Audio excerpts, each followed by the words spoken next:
Okay, great. Thanks so much, Allison. So we'll start with introductions. My name is Troy McDaniel.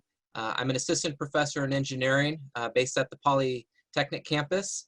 My research area is, for the last 15 years, has been in the area of haptics and building technologies to help people with disabilities. So I'm very much interested in assistive technologies, rehabilitative technologies, and healthcare as well.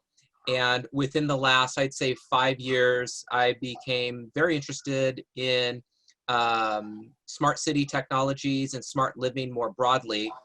And that culminated in an effort to design a new graduate program here at ASU, which is going to be the focus of today's talk. But before we get to that, I'd also like to introduce my co-presenter, Zheng. Ding is the project coordinator for our NRT. And so she'll do most of the talking today, but I will at least start with introducing the NRT. So let's go ahead and get started. Next slide, please. So first, a high-level overview. Now, these slides are going to be text-heavy. I'm not expecting everyone to read them as we go through them, but we wanted to provide enough information for everyone after the conference to peruse the slides and really pull from it a lot of detail. So the goal of the NRT, well, let's start with the challenge. There's a lot of work going on in the realm of smart cities. I think every city is calling itself smart nowadays. But what we saw, that even though we have over a decade of work already on smart cities, is that a lot of these efforts are missing sort of the bigger picture, which is we should build smart cities, design smart cities and technologies to help the citizen. That's your main stakeholder in a city. But a lot of these leave out the needs of citizens and fail in many aspects, including citizen engagement and awareness, education. So we wanted to change that. And so our vision for this to address that problem is train the next generation of graduate students for tackling these smart city challenges. So these may be engineering students, these may be social science students, sustainability, education, on and on. There's many disciplines represented here, which I'll talk about in just a moment. So in terms of the goals, we have recruitment of STEM graduate students, particularly from diverse backgrounds. So women, minorities, individuals with disabilities, those are our main priority. Those groups are our main priority in terms of recruitment. We're also employing what we call an education research practice model, which I'll describe very soon. We're also, of course, very focused on career placement for these individuals. So we have a pretty robust partner list that I'll talk about very soon. And of course, those broader impacts, which I'll focus on in the next slide. So next slide, please.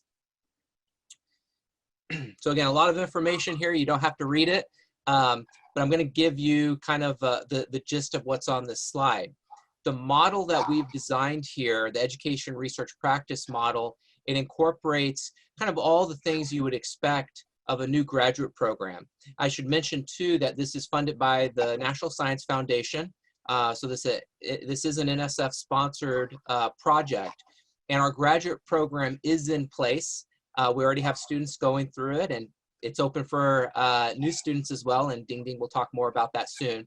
But first, I think every new program of this, training program like this, starts with a model. So our model consists of curriculum training. So we've developed new courses that are offered here at ASU, 4 courses, which Ding Ding will talk about. Of course, a research training component that you absolutely must have, right? But we also have some other novel aspects that you may not find in other training programs. We have a service learning component that embeds the student in the community to work on a real-world project with a partner or non-partner that potentially we can recruit for the NRT. But ultimately, the goal of that is to have a broader impact, and hopefully even a global impact. Some of our partners are global. So Hiroshima University from Japan, Dublin City University in Ireland are great examples of international partners we have. There's a strong entrepreneurship component as well. Students go through entrepreneurial training that Ding Ding will talk about. And so we're making students aware and instilling that mindset in them. Even if they're not interested in entrepreneurship, smart cities should have in mind how to sustain new ventures. So I think entrepreneurship is important to understand no matter kind of what your in-career goals is in the smart city space. And then applied learning opportunities, internships with partners, and a variety of other avenues that they can get involved in. So that's very quick, 2-minute high-level overview of the NRT. I want to spend the rest of the time digging into the details of what exactly we've accomplished within the last year that we've been around, or actually I should say 2 years, but 1 year actually having students, and what we hope to accomplish in the near future. And I think in particular, some of our kind of embedded projects too would be good to talk about, Ding Ding, like the Smart Hayden Library project, and as well as the new service learning experience that we're doing with Paul. So we'll go to the next slide and I'll let Ding Ding take it away. Okay, thank you so much, Troy. As Troy was saying, we are in our second year of the program, but the first year was a planning year. So this is our first full year of having students in the program. This cohort has 5 students. All of them are PhD students. 3 of them are in the computer science degree program. 2 of them are in the human and social dimensions of science and technology program. The photo that we included is from our very recent 2020 ASU-NRT annual retreat, in which many of the NRT leadership members, faculty participants, staff, as well as all of the trainees were able to attend, and we definitely got some really great conversations that came out of that. Next slide, please. So I don't want to spend too much time on the accomplishments thus far because everyone can read through later on, but we did put a lot of focus into our partner recruitment over the past 2 years. We also have implemented all 4 of our NRT core courses, 2 in the fall, 2 in the spring, and we've completed the fall 2019 communication skills training workshop series. Our entrepreneurship workshop seminar series is ongoing still. We put a lot of effort into outreach, especially through our website and our social media accounts. And we also had students that were in the NRT core course, Smart City Infrastructure and Technology with Dr. Katina Michael. They worked on the Hayden Library project this past semester to really do a user-focused, person-focused, citizen-focused study of what do the stakeholders related to Hayden Library want out of the library. What is a smart library? What do people currently use the library for, and what do they hope to use it for in the future, depending on where technology can take us? And so the students were able to take kind of phase 1 of that Smart Hayden Library project and put together a poster presentation, and they presented it at the ASU Smart Cities and Regions Research Workshop this past November. But every year that the course continues, students in that course will continue on with the next phase and the next phase of that project. Next slide, please. I would like to spend the remaining time talking about our service learning experiences.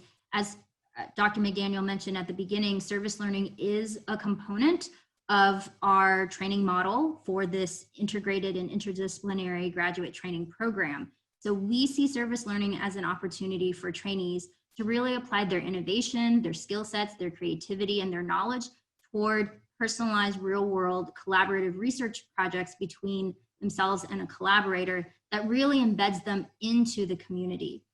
Moreover, service learning experiences can coincide with the formation of their research perspectives. So it's definitely a win-win for the trainees and for the collaborators in the community.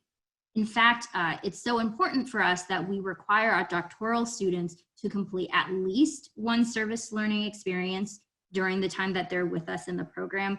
And we strongly encourage our master's students to do the same, although it's not required for them. Sometimes service learning experiences can also be a component of a course, in which case it would comprise about 3 credit hours that would apply towards their program of study. And the main things that service learning experiences have to be are they have to be some kind of research project.